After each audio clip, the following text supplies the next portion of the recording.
नमस्कार। आज हम बात करेंगे भारत के इतिहास के एक बहुत ही अहम पहलू पर। वो है विदेशी आक्रमण।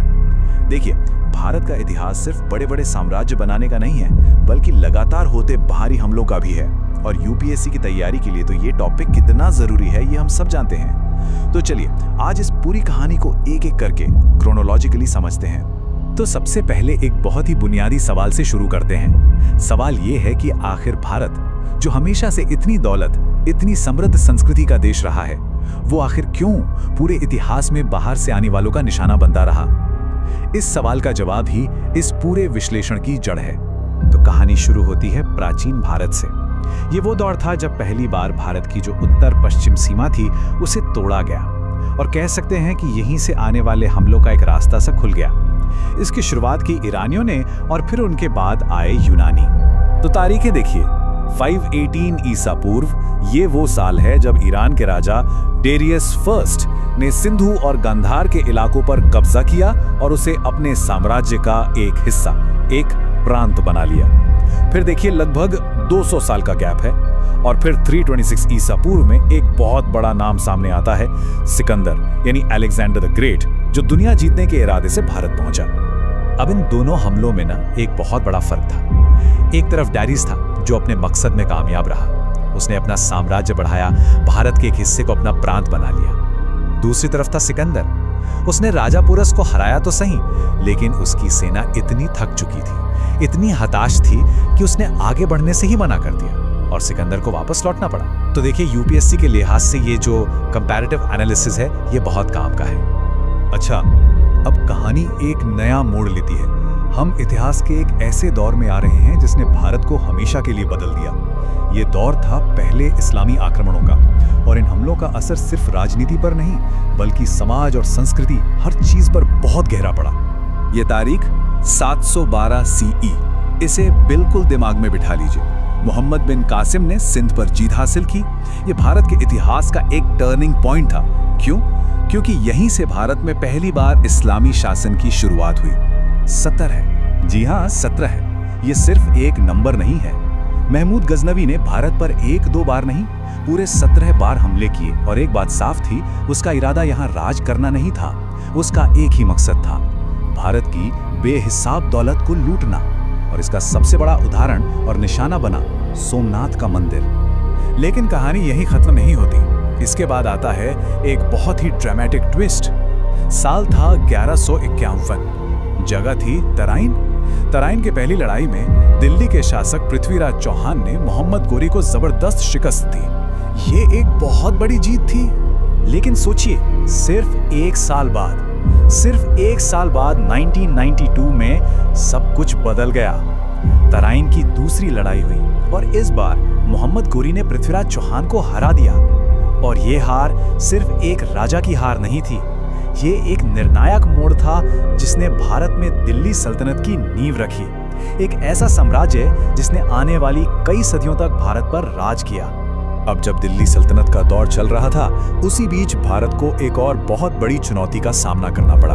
एक ऐसी लहर जो अपनी क्रूरता और तबाही के लिए पूरी दुनिया में जानी जाती थी। जी हाँ, हम बात कर रहे हैं मंगोलों की, जो सेंट्रल एशिया के मैदानों से उठे थे। जरा इस बात की भयावहता को समझिए।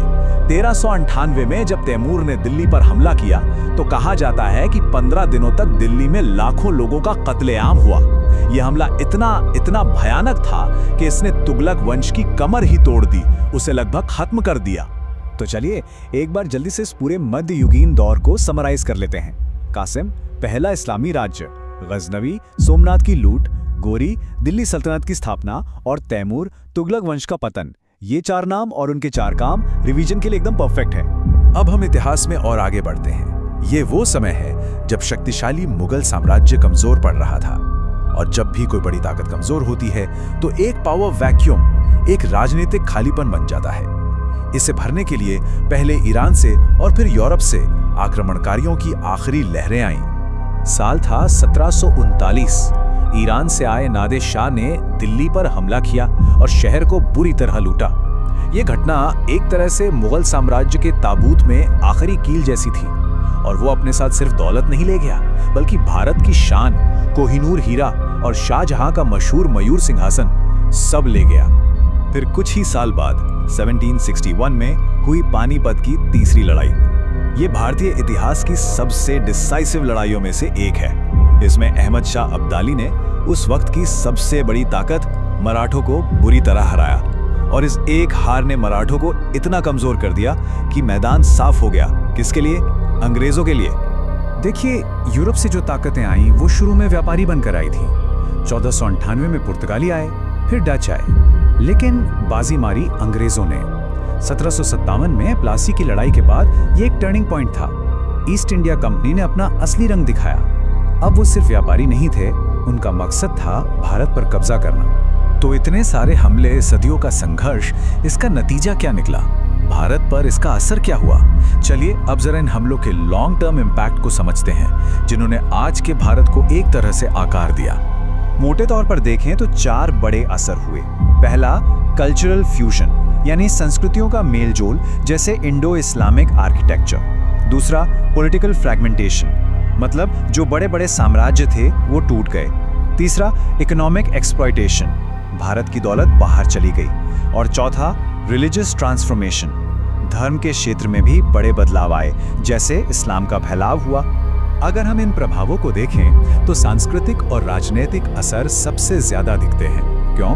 क्योंकि इनसे एक नया समाज बना, नई तरह की सियासत शुरू हुई। पर इसका मतलब ये नहीं कि आर्थिक और धार्मिक असर कम थे। उन्होंने भी भारत की दिशा हमेशा के लिए बदल दी। और सच तो ये है कि ये चारों असर एक दूसरे से जुड़े हुए थे। तो चलिए अब वापस उसी पहले सवाल पर लौटते हैं जहां से हमने शुरू किया था, कि आखिर भारत ही क्यों?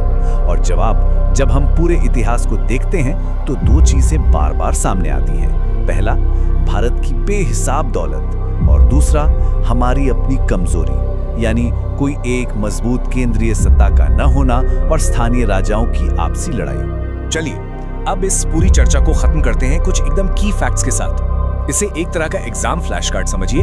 ये वो बातें हैं जो बिल्कुल नहीं भूलनी है। फटाफट देखते हैं। पहला हमलावर कौन? ईरान का डैरियस फर्स्ट।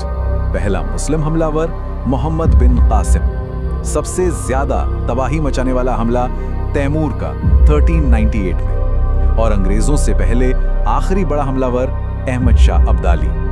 ये 4 नाम और 4 फैक्ट्स, इन्हें रट लीजिए। और अंत में एक सवाल जिसके साथ हम इस चर्चा को छोड़ते हैं। अगर हम ये मान लें कि राजनीतिक एकता ही बाहरी अमलों से बचने का सबसे बड़ा हथियार थी, तो ये पूरा इतिहास हमें किसी भी देश की अंदरूनी मजबूती और उसकी बाहरी सुरक्षा के रिश्ते के बारे में क्या सबक देता है? इस पर सोचना बहुत जरूरी है।